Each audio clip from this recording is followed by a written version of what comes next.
Hola, en estos 2 días que han transcurrido luego de la operación militar de Estados Unidos en Venezuela, ha habido todo tipo de análisis. La mayoría iniciaron con euforia diciendo que la libertad había llegado por fin a Venezuela y que la existencia del régimen había llegado a su etapa final. Transcurridos algunos días, la situación parece otra. El gobierno venezolano se ha reorganizado y Estados Unidos ha destapado buena parte de sus cartas. En función de lo expresado por Washington, el interés principal en este momento es el petróleo venezolano en lugar de buscar un cambio inmediato del régimen. Por ello, uno de los escenarios posibles y muy posibles a mi modo de ver es una continuidad de la cúpula venezolana actual, siempre y cuando accedan a las peticiones económicas de Estados Unidos. Puede ser que me equivoque, puede ser que no, puede ser que me equivoque y en cosa de días la realidad vuelva a ser otra, pero tal y como se han dado los acontecimientos por ahora, este es el panorama que se avisora. Claramente este escenario es contrario a lo expuesto por tanto analista que salió rápidamente a opinar sobre lo que estaba ocurriendo en Caracas el pasado 3 de enero. También es contrario a las aspiraciones de los venezolanos en la diáspora, quienes celebraron con euforia la captura del dictador, y con justa razón, obviamente. No obstante, si uno se soporta en una perspectiva realista de las relaciones internacionales, si uno le pudiera preguntar a Hans Morgenthau su opinión sobre la acción de Estados Unidos en Caracas, la respuesta iba a ser una sola, muy pragmática y que deja por fuera temas banales desde el punto de vista del realismo, como la libertad, los derechos humanos o la misma democracia. La respuesta hubiera sido: Estados Unidos está actuando guiado solamente por su interés nacional y esto le llevará a hacer el arreglo político que mejor le sirva a su interés. Y si ese arreglo implica negociar con Delcy Rodríguez, pues así lo va a hacer. Obviamente esta afirmación choca con lo dicho por la mayoría de los expertos Wikipedia que a última hora resultaron expertos en Venezuela o en operaciones militares. Estos análisis, además de pandos, tienen el problema que no se soportan en nada diferente que la intuición del analista, quien a su vez dice lo que la mayoría de la gente quiere oír.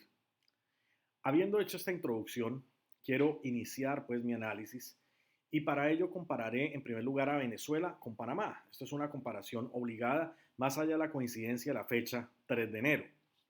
Posteriormente, quiero proponer 4 dimensiones analíticas, una militar, una política, una geopolítica y la última relacionada con las implicaciones para Colombia, que nos permitirán comprender de forma mucho más integral lo que ha ocurrido y plantear algunos escenarios posibles. Empecemos pues con la comparación entre lo ocurrido entre Maduro y con el general Noriega en Panamá. Claramente, la intención estratégica de Estados Unidos en Panamá era cambiar la totalidad del régimen y no solo al líder, como aparentemente fue la intención en Venezuela. Por ello, la captura del general Noriega solo era una parte dentro de la intención global de desarticular completamente el aparato ideológico militar que sostenía el régimen panameño. Fue precisamente eso, o por eso más bien, que incluso antes de la fase militar, Estados Unidos aisló de una forma mucho más eficiente, mucho más categórica al régimen del general Noriega, degradándolo desde adentro con operaciones de guerra política y guerra psicológica, logrando anticipadamente erosionar 3 cosas: la base ideológica del régimen, la cohesión de su partido político y la posibilidad de una movilización popular que fuera en contravía, obviamente, o que dificultara después la fase militar. Posteriormente, en Panamá se procedió a la definición de un gobierno alterno, lo cual es un paso obligado si en realidad Estados Unidos tiene la intención de cambiar el régimen. Por ello, Guillermo Endara juró como presidente cerrando el vacío de poder que dejaría la captura de Noriega, impidiendo disputas internas y restando legitimidad a cualquier intento de resistencia residual. Ya cuando se habían recorrido los pasos para lograr el cambio de régimen como estado final deseado, fue que se dio la fase militar que terminó con la captura del general Noriega. Posterior a su captura, se posesionó un gabinete de transición previamente escogido y se disolvieron las fuerzas de defensa de Panamá. Así se logró cambiar el régimen de Panamá, así. No obstante, nada de esto ha ocurrido en Venezuela. Por ello, hablando de estados finales deseados, el estado final deseado de Estados Unidos en Venezuela no parece ser el cambio de régimen, sino más bien una entrada forzada al petróleo y los recursos venezolanos, recogiendo por el camino la mayor cantidad de dinero posible. Malas noticias para la diáspora venezolana y los idealistas que juraban que ahora sí se iba a respirar libertad en Caracas. Analicemos ahora las 4 dimensiones estructurales que pueden configurar escenarios futuros. Empecemos por la dimensión militar. Desde el punto de vista militar, la operación no solo fue impecable, sino fue de manual. Un estado final deseado que no implicaba el cambio de régimen, como ya lo he dicho, sino la captura de un líder, con lo que se definía el alcance operacional, los criterios de determinación y un objetivo operacional absolutamente claro. Una primera fase de construcción y despliegue de capacidades y medios militares que tardó varios meses. Estados Unidos suele tardar varios meses creando estas condiciones previas, acompañada de una operación de información muy bien estructurada, esta operación de información, y siguiendo las fases, de hecho, propuestas en la doctrina militar de Estados Unidos, los manuales estadounidenses como tal, los JP estadounidenses, que incluyó, de hecho, hasta el Premio Nobel de Corina Machado dentro o como parte de una de estas operaciones de información. También implicó la construcción de una narrativa validadora en torno al narcotráfico y un testeo de las capacidades de reacción por parte de Venezuela con diferentes incursiones previas de aeronaves estadounidenses. Asimismo, una segunda fase ya de desarrollo de la operación, que fue la que vimos este 3 de enero, que se condujo con un enfoque no solo conjunto, sino de hecho en el marco de lo multidominio, que implicó en primer lugar la supresión de los medios de defensa aéreos venezolanos y su capacidad de operar en los cielos, atacando particularmente las bases de los aviones F-16 venezolanos, de los Sukhoi venezolanos, las pistas para que no pudieran operar, así como una base muy importante venezolana que es la Carlota, una base aérea fundamental, desconectando Maiquetía, también el aeropuerto civil del centro de Caracas, para pasar a un segundo momento de saturación del espacio aéreo venezolano con cerca de 150 aeronaves estadounidenses que operaron en perfecta coordinación. Este segundo momento permitió el despliegue de las unidades de la Delta Force que participaron directamente en la acción quirúrgica acompañadas de las tropas de seguridad y protección. Por último, se dio una extracción tanto del blanco como de los medios empleados, como con las condiciones de seguridad necesarias para una total preservación de la fuerza. Por esto digo, fue una operación de manual, fue perfecta. Como elemento para reforzar la narrativa final, se hizo coincidir la operación, como ya lo he mencionado, con la fecha de las otras grandes intervenciones militares estadounidenses en la región, Panamá y la captura del general Noriega. En síntesis, vale la pena estudiar esta operación a fondo, pues constituye un gran ejemplo de planificación y ejecución de una operación militar. Ahora sigamos con la dimensión política.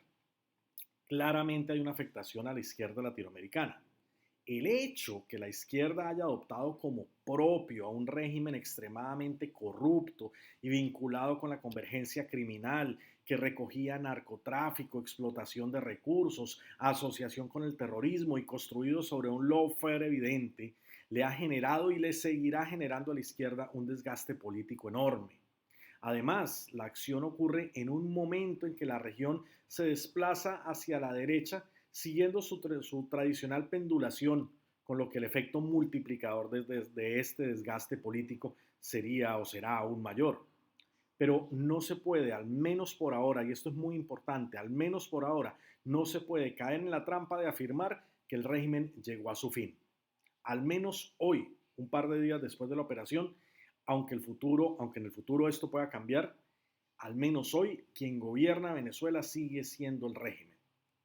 En las declaraciones dadas en estos días, Washington se ha apresurado a decir que María Corina no tiene el poder para gobernar Venezuela. También ha enfatizado que no apoya a la oposición y que confía que Delcy Rodríguez tome decisiones que favorezcan a Estados Unidos, a menos que ella quiera asumir una suerte peor que la de Maduro. Esta amenaza esconde, sin embargo, un elemento fáctico innegable, y es que Estados Unidos visualiza un gobierno de Delcy Rodríguez.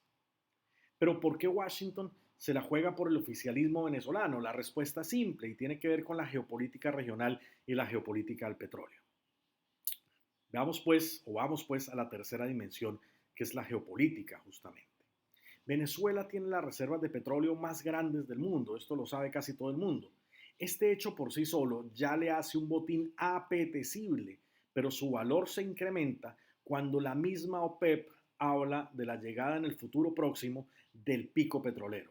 En otras palabras, en los próximos 25 años se espera que la producción global de petróleo empiece a decaer básicamente por dos factores. El primero, la superación del punto de madurez de la mayoría de los pozos petroleros del mundo, y el segundo, por el agotamiento de la posibilidad de explotación vía fracking en países productores como lo es Estados Unidos.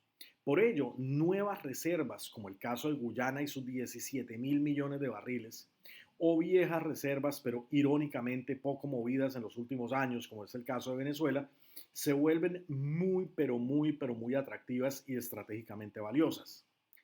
Eso es argumento suficiente para que Estados Unidos quiera adueñarse del petróleo venezolano, desplazando a China y en cierta manera a Rusia. En otras palabras, la ganancia de Washington no solo va por controlar el petróleo venezolano, sino también va al evitar que sus competidores rusos y chinos accedan también a las riquezas petroleras venezolanas. Aquí hay una doble ganancia, una ganancia en dos niveles para Estados Unidos. Pero aquí viene la cereza, sin embargo, del pastel, y es el reclamo del presidente Trump sobre que Venezuela le ha robado petróleo a Estados Unidos y le ha robado dinero a Estados Unidos. Esta afirmación tiene tanto de verdad como algunas imprecisiones. La industria petrolera venezolana inició en los años 20 del siglo pasado, entregando en concesión a empresas estadounidenses de propiedad, inicialmente el grupo Rockefeller, la explotación del petróleo venezolano a cambio de unas regalías ínfimas, de cerca del 7% para Venezuela. Posterior a la Segunda Guerra Mundial, cuando el mundo necesitaba petróleo, cuando Estados Unidos estaba siendo el gran productor de mercancías a nivel mundial, Venezuela renegoció con Estados Unidos y logró un pago de regalías mucho mayor. Estados Unidos estuvo de acuerdo, ya que Venezuela era en últimas una fuente segura de abastecimiento petrolero. Fue Carlos Andrés Pérez en los años 70 cuando se dio la nacionalización petrolera en Venezuela. Esta nacionalización no fue objetada por Estados Unidos, en parte porque la mayoría de los contratos estaban por vencer y la nacionalización venezolana no les iba a afectar drásticamente. No obstante, fue con Chávez y su renacionalización que se dieron las famosas y recordadas expropiaciones. Allí sí se afectaron empresas estadounidenses, básicamente se afectaron dos, la ExxonMobil y la ConocoPhillips. Actualmente la Conoco es la tercera mayor petrolera de Estados Unidos. Con el tiempo, dos tribunales de arbitraje internacional le dieron la razón a ambas empresas, con lo que Venezuela adquirió una deuda relativamente pequeña con la Exxon. La Exxon pedía mucho más dinero, el tribunal le dio algo no tan grande, mientras que el tamaño de la deuda de Conoco sí era mucho mayor que la de ExxonMobil. Y esto la puso en la lista de acreedores de los activos venezolanos en Estados Unidos, representados básicamente con los activos de Citgo. Esta es en breve la historia de la pelea económica entre Estados Unidos y Venezuela. En síntesis, Chávez sí expropió a dos empresas estadounidenses, básicamente afectó a dos grandes empresas estadounidenses, pero también de cierta manera dos tribunales de arbitramiento ya habían definido canales para el pago de estas deudas. En un sentido más amplio, Venezuela tiene una deuda impagada, una deuda en default de cerca de 150.000 millones de dólares. Pero ojo, esta deuda recoge acreedores de todo el mundo, tanto de Estados Unidos como Rusia, como China, de todo el mundo. Aún así, Venezuela tiene tanto petróleo que alcanza para pagar esto y mucho más, y eso lo sabe también el presidente Trump, quien cuando le preguntaron si él creía que China se iba a oponer a su control del petróleo venezolano, él respondió que no había problema, pues él le podría seguir vendiendo a China, y no se equivoca, le puede seguir vendiendo a China, a Rusia, y le queda todavía para llevarse para Estados Unidos. La otra pregunta geopolítica tiene que ver justamente con China y con Rusia. China no entrará en confrontación con Estados Unidos básicamente porque Pekín no tiene una estrategia confrontacional, aún por ahora no la tiene, con Estados Unidos y menos por un teatro periférico como América Latina. El día que China enfrente a Estados Unidos lo hará por un teatro de mayor importancia, específicamente, puntualmente, el Indo-Pacífico. Rusia, por su parte, pareciera resignada a negociar con Washington el reparto de áreas de influencia, una especie de negociación en la reunión que hubo en Alaska, donde Putin pagaba con Venezuela y con Siria por quedarse en cambio con Ucrania y tener además vía libre para poder influir en Europa. Cerremos lo geopolítico por allí y entremos por último a la dimensión relacionada con el impacto en Colombia. Acá déjenme ser directo, claro y pesimista. Sea que el oficialismo siga o no siga en Venezuela, sea que la presidenta sea María Corina Machado, Edmundo González, Juan Guaidó, Delcy Rodríguez, la que sea, Venezuela no dejará de ser un adversario estructural para Colombia y nuestra hipótesis de guerra más plausible. Independiente quien esté en Miraflores, sea el oficialismo, sea la oposición, Venezuela tampoco nos va a devolver los monjes, ni el mar de la Guajira, ni dejará de apoyar al ELN y a otras bandas. Cosa, entre otras cosas, que ha venido haciendo por décadas, mucho antes de la llegada de Chávez. Nada de esto va a cambiar. El caso del ELN, entre otras cosas, es muy representativo. Históricamente Venezuela ha sido permisiva con el ELN por dos razones. La primera, porque a Venezuela le interesa cualquier cosa que debilite a Colombia en función de ese antagonismo que tenemos. Y la segunda, porque nosotros en Colombia nunca hemos hecho la tarea como Estado de controlar las fronteras, permitiendo una gran porosidad. Estos dos factores son tristemente estructurales y no van a cambiar ni con Chávez, ni con Maduro, ni con el que sea que esté en Miraflores. Entonces, estos análisis que sugieren que no, que ahora se le va a acabar el oxígeno al ELN y que ahora sí, no. Venezuela ha apoyado al ELN de manera estructural, ha sido permisiva con las guerrillas colombianas de manera estructural, desde mucho antes de Chávez. Obviamente va a tener un impacto, posiblemente el nivel de permisividad baje, pero de ahí afirmar que se va a acabar la permisividad, eso es básicamente una ingenuidad. Con el narcotráfico pasará algo parecido.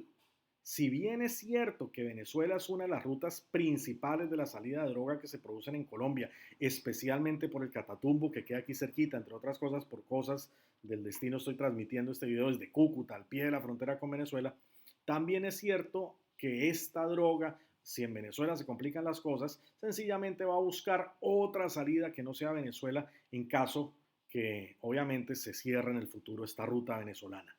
El problema del narcotráfico es nuestro en Colombia y suponer que ese problema depende o se va a solucionar por lo que pase con alguien más no solo es ingenuo, sino que además es peligroso.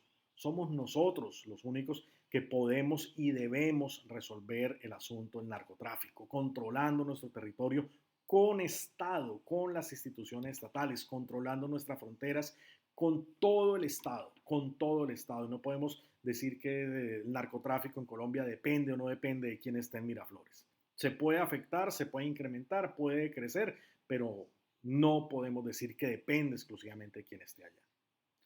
Pero sin embargo, el impacto más importante para Colombia, el más grande para Colombia, puede estar en la asignación diferencial de importancia para Estados Unidos. Actualmente Estados Unidos y Colombia han tenido una relación más o menos estrecha a pesar de los recientes altibajos. Esta situación, sin embargo, no ha sido así siempre. En el pasado, cuando Venezuela y Estados Unidos eran amigos, Estados Unidos claramente le daba una prelación a Venezuela por encima de Colombia. Esta es una de las causas por las cuales nosotros en Colombia no pudimos comprar F-16 en el pasado. Venezuela siempre ha tenido claro que el antagonismo con Colombia le lleva a tomar sus decisiones y basado en ello le exigió a Estados Unidos que en su momento no nos vendiera sistemas de armas que superaran las capacidades de los sistemas de armas venezolanos. Y eso pasó, nos quedamos sin F-16 en su momento y tuvimos que buscar otro tipo de opciones, nos quedamos con los CAFIR. Obviamente con Chávez, Estados Unidos tuvo que mirarnos con más consideración toda vez que su Venezuela aliada, con sus enormes riquezas, se le había salido del corral. Hoy la situación va a ser otra. Según lo planteado por el presidente Trump, Estados Unidos no solo volverá a mirar con prioridad a Venezuela, sino que le hará una inyección importante de recursos y controlará su industria petrolera y sus vastísimos recursos minerales del arco minero del Orinoco. Con este nivel de penetración estadounidense en Venezuela, el interés de Washington se decantará por Caracas en lugar de Bogotá, dejándonos de lado y apoyando a Venezuela en su antagonismo con Colombia. Este elemento que estoy mencionando es de importancia estratégica y estoy seguro que ha sido objeto de preocupación de pocas personas. Por el contrario, da escalofrío ver que personas que están o pueden llegar a estar en instancias estratégicas celebraban lo que estaba pasando en Caracas. ¿Celebrar qué, me pregunto yo?